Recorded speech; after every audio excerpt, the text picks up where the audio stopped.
السلام عليكم. إن شاء الله تكونوا بخير متابعين القناة. طبعا بعد فترة انقطاع عن التصوير بسبب الحالة الصحية وأيضا كذلك الانشغال بالعمل. رجعنا اليوم مقطع جديد وطبعا لكم مفاجأة صايرة. نجي هسه نفتح العشاء ونشوف. نجيب أول واحد.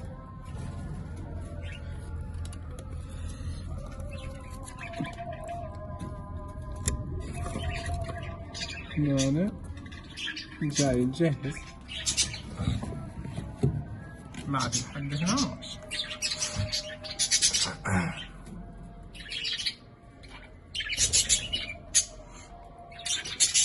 نفتح العشاء الثاني.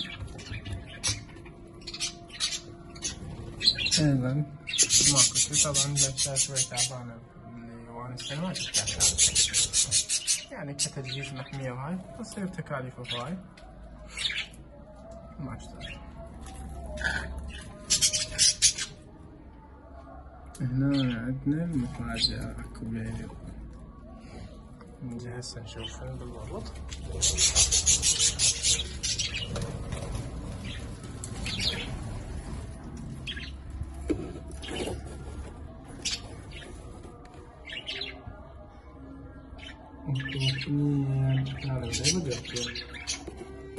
هسه نجي نصور اللي هو من الزوج الأبيض.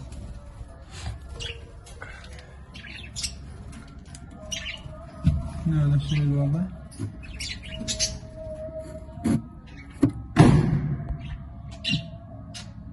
أيضا ماكو شي.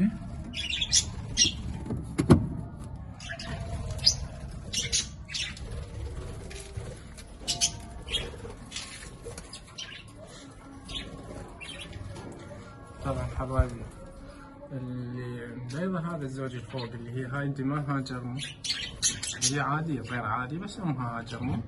اللي امها الباندي هاي اللي صعدتها هسه على القفص هاي هاي. هذا الزوج هو اللي مبيض.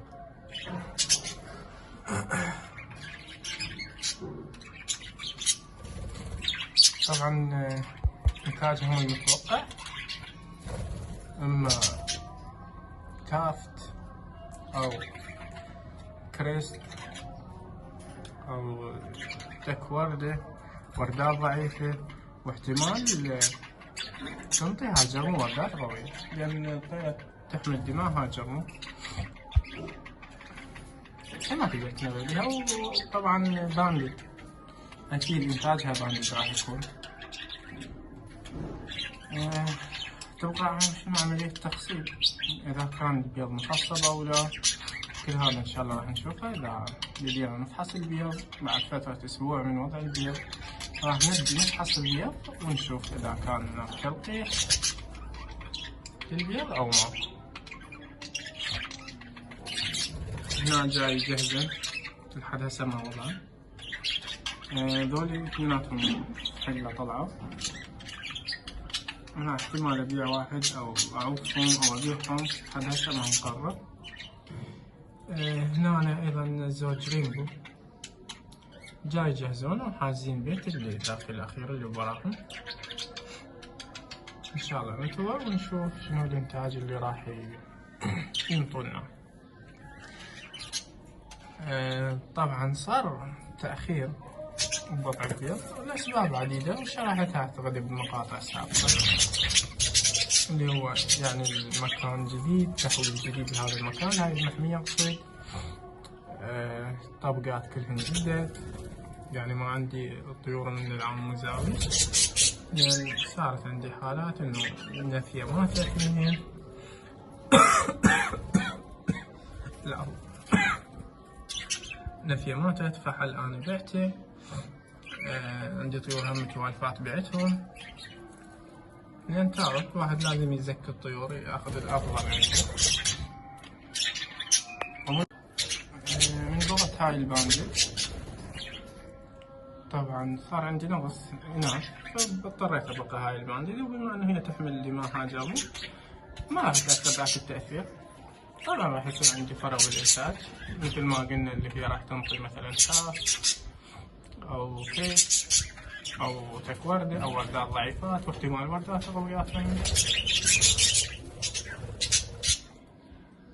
فالاضطرار عرفت هاي النفية، والحمد لله والشكر. إن شاء الله نشوفكم بمقطع جديد. مع السلامة.